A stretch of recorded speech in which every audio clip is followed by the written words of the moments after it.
Well, hello again and welcome back to the Old House on the Corner.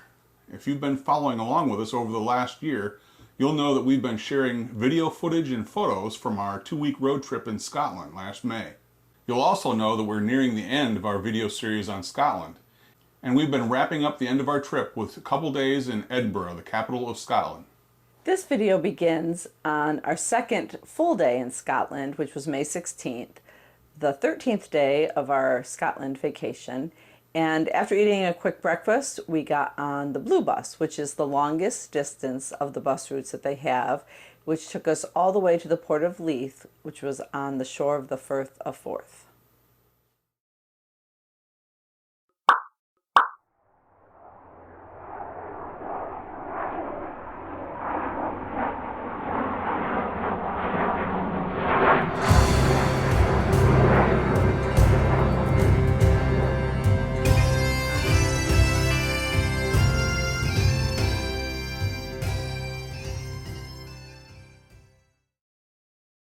We caught the Blue Bus on its way down the Royal Mile that morning, but it turns around at the bottom of the hill and heads back up the Royal Mile before crossing over to the new town. We'll pick up our ride here, just to the west of the Canongate Kirk, and we'll be looking at the south side of the street while we head up the hill. As we go, you may see some familiar sights that we've passed in previous videos. One of the first will be the old Playhouse Close. Dale will point it out when we get near.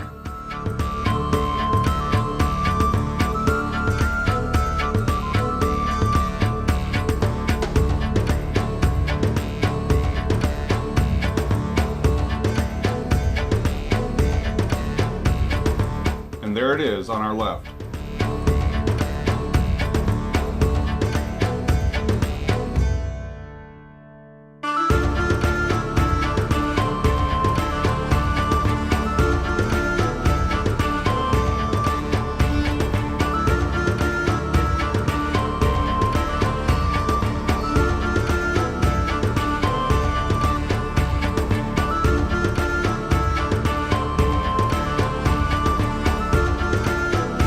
As Dale continued taking random video clips while we rode along, the next place you'll see us is passing the Radisson Blu Hotel on the corner of High Street and Niddry Street. Remember, in our last video, Dale had taken a couple photos down Niddry Street on our way back to our Airbnb. We'll then turn just before the Tron Kirk and head north over the North Street Bridge toward Princes Street.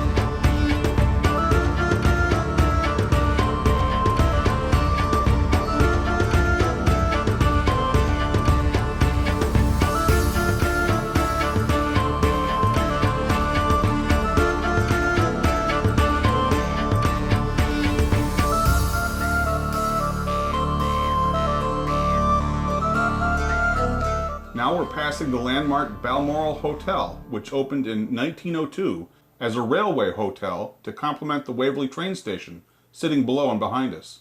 Incidentally, before the Balmoral was built, this site was the location of a pharmacy which had originally supplied Sir James Young Simpson with the chloroform he accidentally used on the night of November 4th, 1847 to knock himself and 2 medical colleagues out cold overnight. If you saw our last video, you'll remember that we mentioned passing by his house on Queen Street where this event occurred. We'll now head west on Princes Street.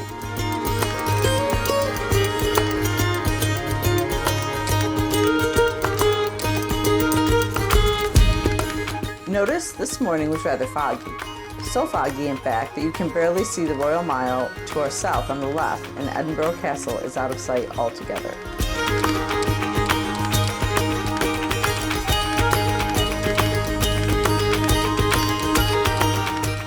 As our bus ride continues, you'll next see us passing down George Street in the new town. I caught this delivery truck on camera as it carried my last name. It was rather weird being in a country where your own last name sometimes seems to appear as often as Smith or Jones does here in the States.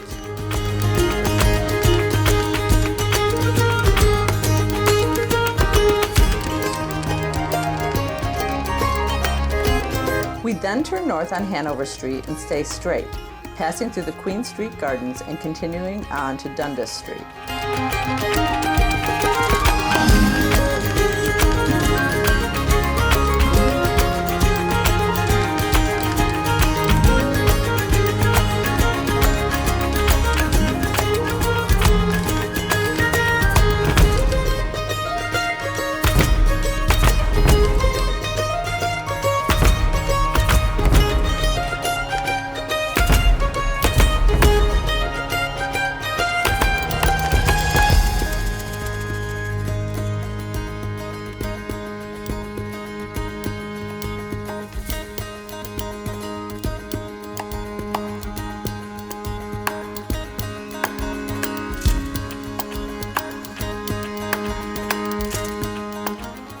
At this point, we're going to cut away from the bus ride footage, which I did take more of on our way out to the Port of Leith, and we'll skip ahead to what we did once we returned to the main section of Edinburgh, where you've seen us so far.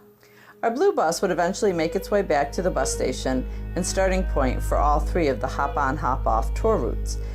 Almost immediately after leaving the bus station, we would pass by this arch, one of the two erected here during the building of Waterloo Place and Regent Bridge, which were formally opened in 1819 to commemorate the visit of Prince Leopold of Saxe-Coburg, who later became the first king of Belgium.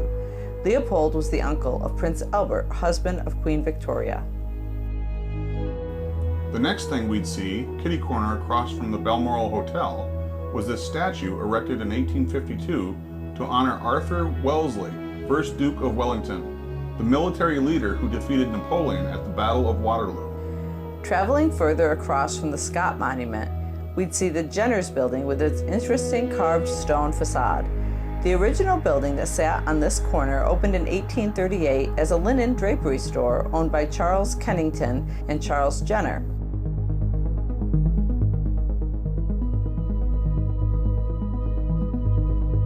In 1892, it was unfortunately destroyed by fire. A year later, designs were prepared for a new construction, a much larger and grander building that would become a new department store along the lines of Bon Marche and other similar stores around Europe at the time. When it finally opened in 1895, the new Jenner's department store revolutionized the shopping experience. It is the first department store in the UK with products ranging from haberdashery and ladies' fashion to mantles, wardrobes, and fancy goods. Over the next few years, the store expanded into adjacent properties and also added a selection of furniture for sale. From this corner, we will once again turn north on North St. David Street and make our way around St. Andrew's Square, which you've seen before. This next photo is of this building here. It was originally built in 1775 as townhouses by the architect John Young, and later came to be known as Buchan House. Over the last 250 plus years, it has been the home of several prominent figures, one of whom was Joseph Bell, a Scottish surgeon and lecturer at the University of Edinburgh, who was best known for inspiring the fictional character Sherlock Holmes. Arthur Conan Doyle, the author of Sherlock Holmes stories, was a student of Bell's and was deeply influenced by his methods of deduction and observation. Across the square, we begin to see this red stone building again.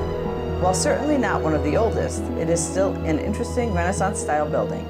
It was originally constructed in the 1890s as the headquarters for the Prudential Insurance Company.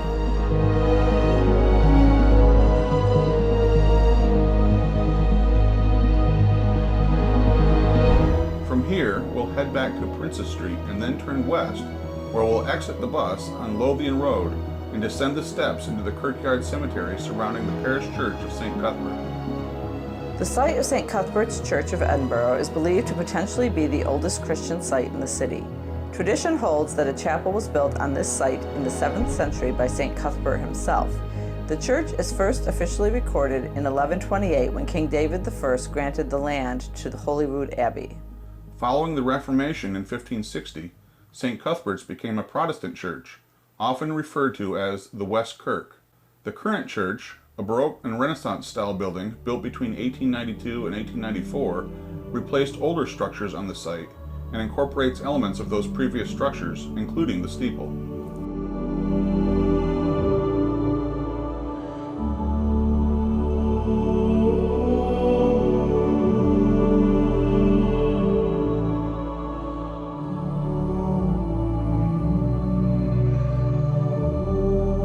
The church is situated at the foot of Edinburgh Castle on the corner of Lothian Road and King's Stables Road. The surrounding churchyard is one of the largest in Edinburgh and contains the graves of notable figures including Thomas de Quincey and John Napier.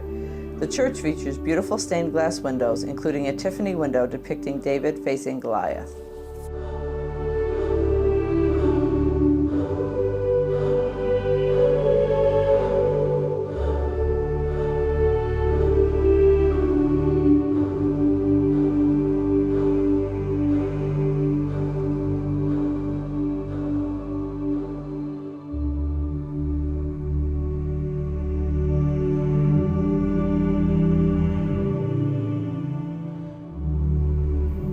We'll take you inside now so you can see the sanctuary, including the incredible relief carving of the Last Supper at the front of the church.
We then return to the kirkyard and continue strolling among the many headstones, reading a number along the way.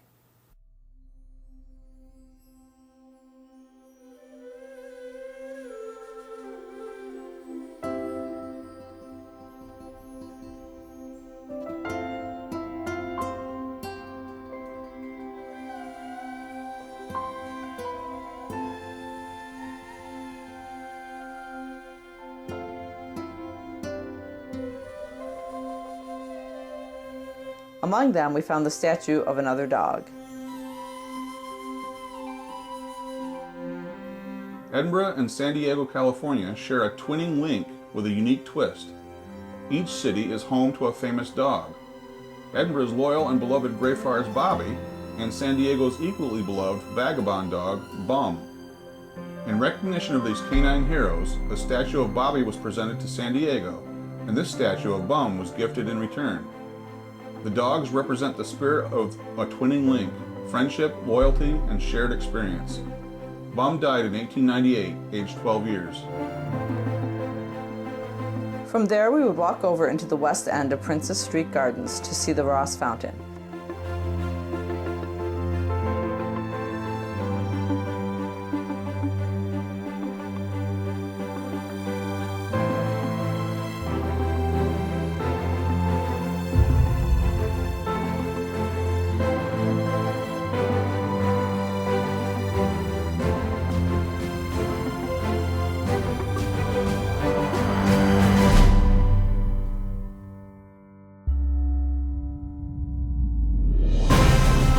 It is a restored 19th century cast iron fountain, originally showcased at the Great Exhibition in London in 1862.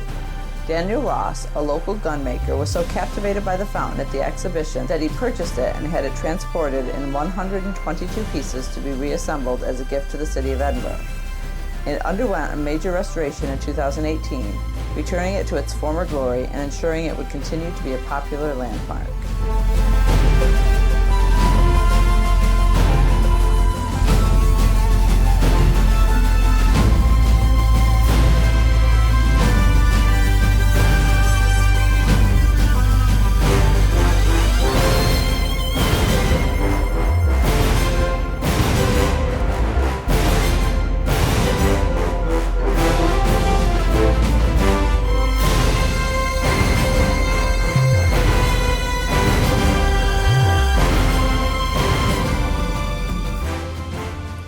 Leaving the gardens by these stairs, we would happen upon the statue of someone that happens to keep coming up in our recent videos from Edinburgh. Sir James Young Simpson, pioneer in the field of anesthesia. I'm pretty sure he never imagined that his claim to fame would come as a result of knocking himself and his friends out from chloroform. You'll next see us walk to this corner where we'll turn and look at the Caledonian Hotel across the street and to the southwest from us. You may recall in our last video we said we'd eventually be walking by it. The Caledonian Hotel, now known as Waldorf Astoria Edinburgh, was originally built between 1899 and 1903 to replace an earlier wooden structure damaged by fire. It was part of the Caledonian Railway's Princes Street Railway Station. It quickly became a prominent landmark and a haven for travelers and celebrities, some of whom were Stan Oliver, Judy Garland, and Gene Kelly. From here we'd head northwest on foot, skirting the west edge of Charlotte Square. We were looking for a unique secluded neighborhood in Edinburgh known as Dean Village. Of course, I'm looking at all the old architecture as we walked. When we crossed over Melville Street, I caught sight of St. Mary's Episcopal Cathedral at the opposite end.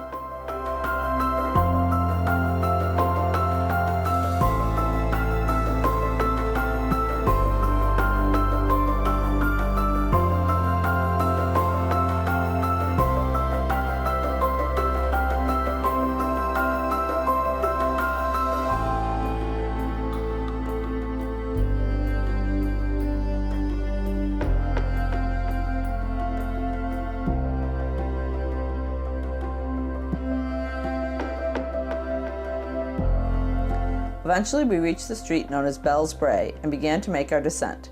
This street, like much of Dean Village, has a rich history tied to milling, but it also has a history of baking and transportation.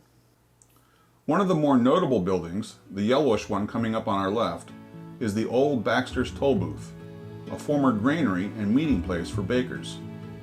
For those of you who don't know, the term Baxter is an Old English term meaning baker. Thus, the family surname Baxter comes from the people group that used to be bakers.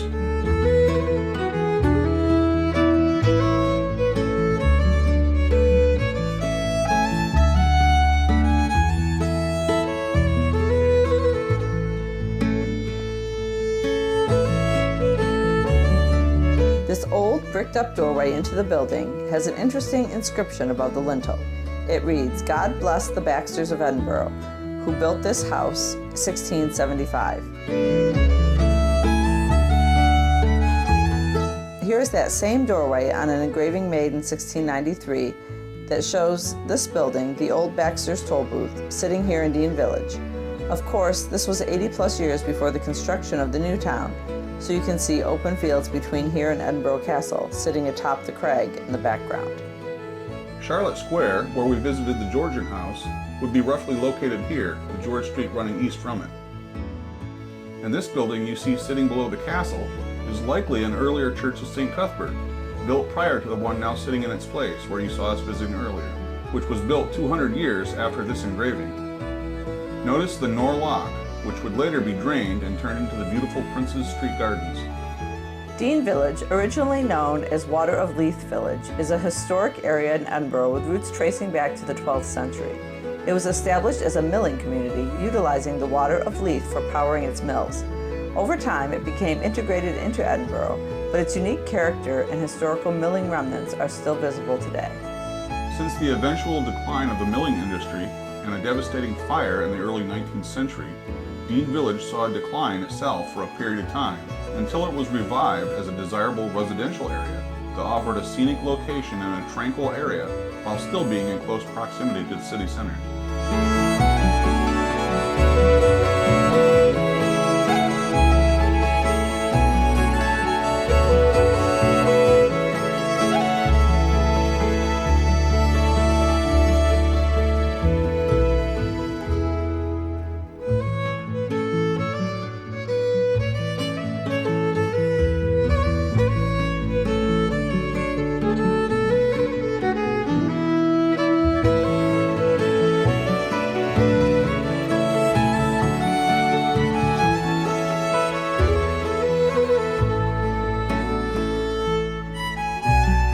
official vantage point here on Bellsbury Bridge, also called Deansbury Bridge, we would walk down along Hawthorne Bank Lane,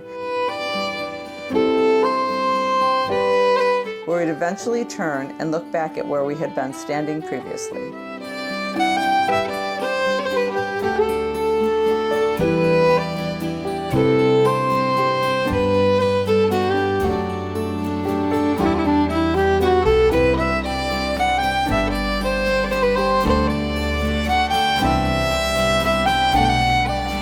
If I ever was told that I had to live in a city but had a choice of where to reside, this location would probably be high on my list.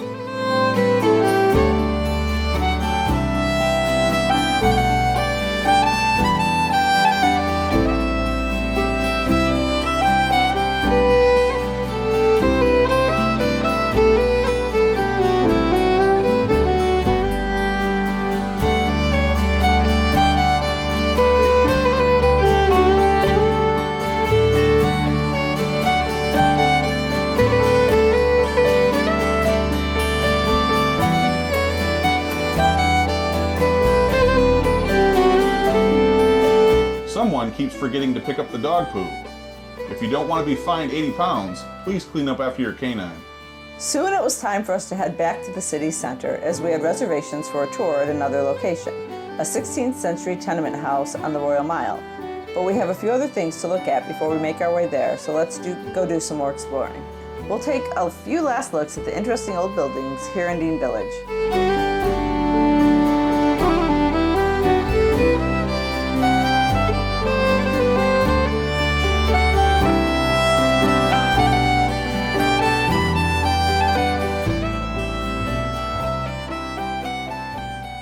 And finally, we're back within view of Edinburgh Castle. We'll catch the next bus from here and glance down into St. Cuthbert's churchyard once more while we waited.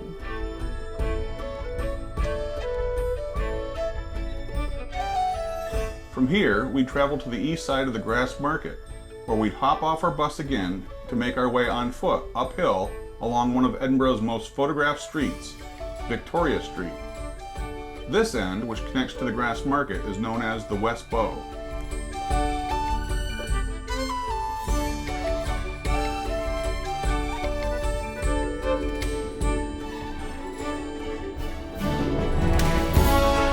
You'll notice that there are two levels of streets here, one being an elevated pedestrian walkway with cafes and shops along its length, just like down here at ground level. The level above us is known as Victoria Terrace.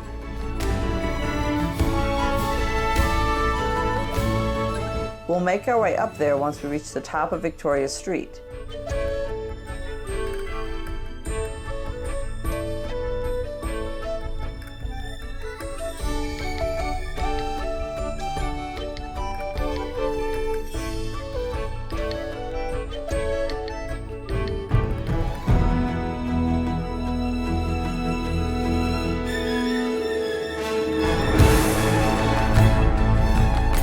Eventually, we'll be looking down from where you see these people now.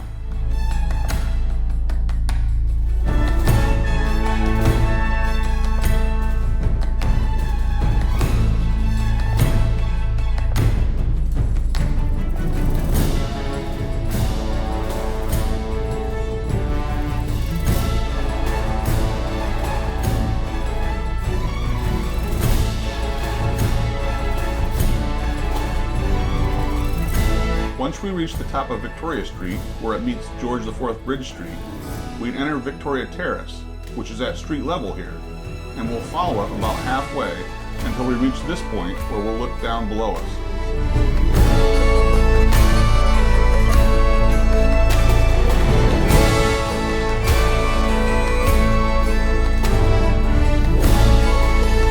This building to our right ahead with the red door is St. Columba's Free Church of Scotland. You may recognize it when we walk around to the other side, as you've seen it before. From this point, we'll turn and walk uphill toward the Royal Mile. Looking back at where we were just standing, you can see there are stairs descending from the terrace to the street below. Turning around and making it back to the Royal Mile, you may now recognize where we are, as you see the toll booth Kirk.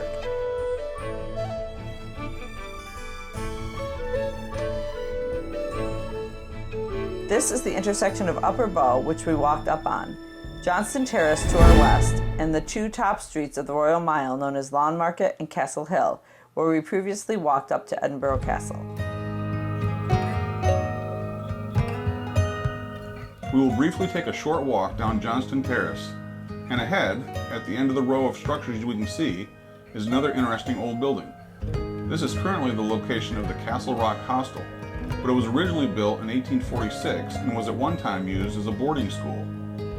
The next building connected to it, and closer to us, is the location of the Christian Heritage Centre of Edinburgh.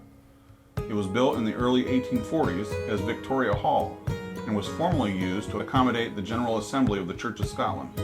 We then returned to the Royal Mile and headed up Castle Hill, pausing briefly to listen to another piper along the way.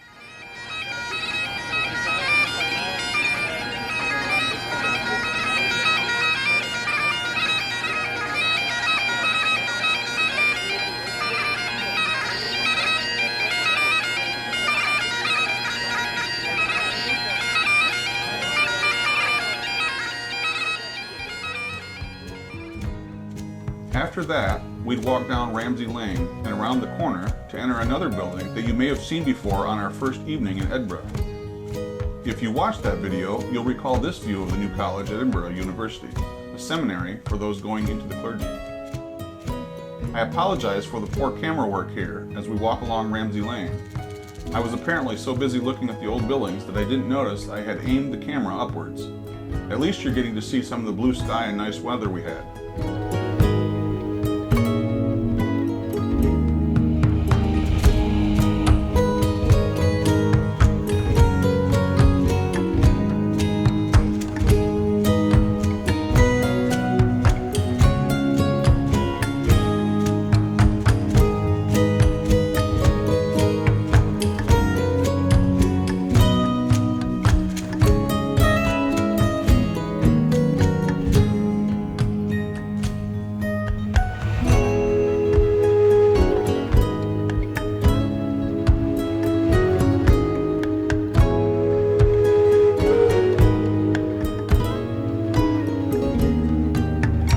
Here we are at the entrance gate, which we'll step through. As we enter the courtyard, ahead you'll see the top of the Tolbooth Kirk, which sits on the Royal Mile at the bottom of Castle Hill, at the intersection where we just saw the piper. New College at the University of Edinburgh was built in 1846 and was originally established as a college for the Free Church of Scotland before becoming part of the University of Edinburgh in 1935. The foundation stone was laid on June 3, 1846 by Dr. Thomas Chalmers, a man once called Scotland's greatest 19th century churchman.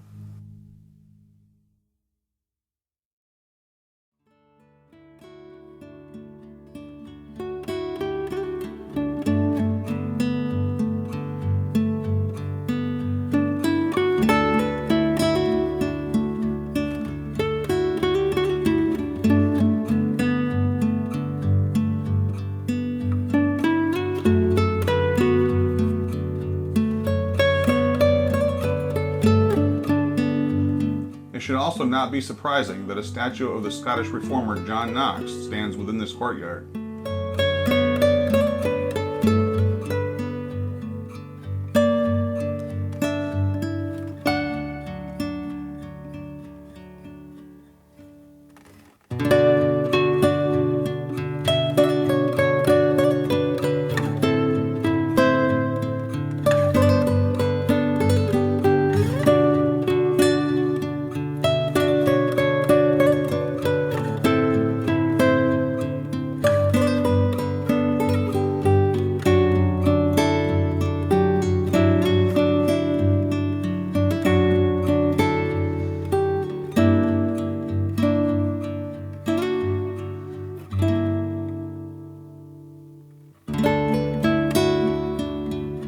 After leaving the new college, we'll make our way back up to the Royal Mile by ascending one of the many closes. This one named Milne's Court, which includes a flight of stairs. Milne's Court was named after the architect Robert Milne and contains a collection of historic buildings, one of which is considered the oldest official student hall of residence in Scotland. Robert Milne held the position and title of Master Mason to the Crown in Scotland from 1668 to 1710, and he designed most of these buildings we see along this route near the end of the 17th century. Most of them have been completely refurbished in the 1990s, some 300 years after they were originally built, and now serve today as very popular self-catering residences used primarily by postgraduate students. It's hard to believe that we're looking at student residences that have been in use for the same purpose for 335 years.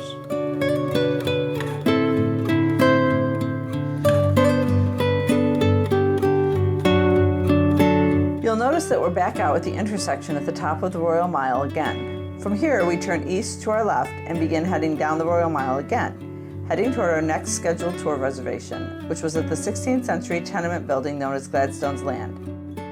At one point, while Claudine was in another shop, I walked down an alley near the shop known as Lady Stair's Close.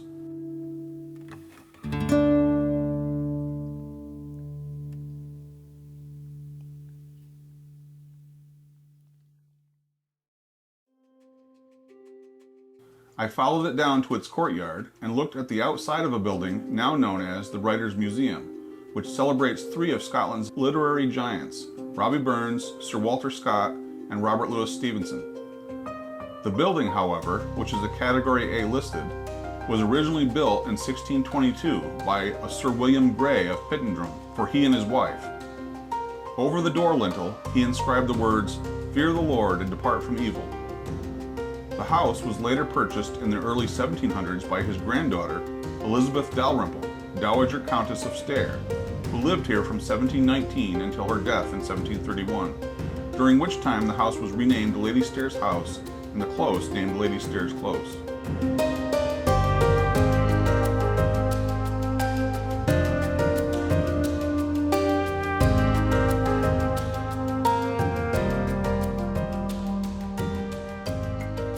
And that's where we're going to have to leave you hanging for this video. The next video, we will actually get to see Gladstone's Land, and we will also get to see the interior of St. Giles Cathedral. So you'll want to stay tuned and come back for what will be our final video from Edinburgh, which will wrap up our Scotland tour. We hope you enjoyed this video and exploring around Edinburgh with us. If you have any comments or questions, feel free to leave a comment down below about what you liked, or maybe if you have any questions, you could put those down there and we will answer them to the best of our ability. So long for now, until we see you again next time.